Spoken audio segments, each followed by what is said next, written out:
Today's video is the North Tonawanda History Museum. I'm going to put you on pause and head inside.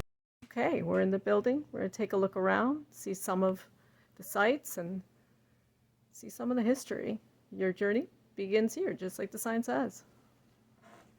I'll take you this way. I'll show you a bowling alley.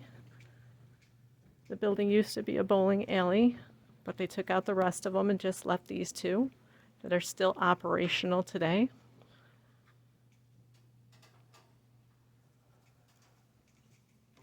And next to it is a sports and recreation wall.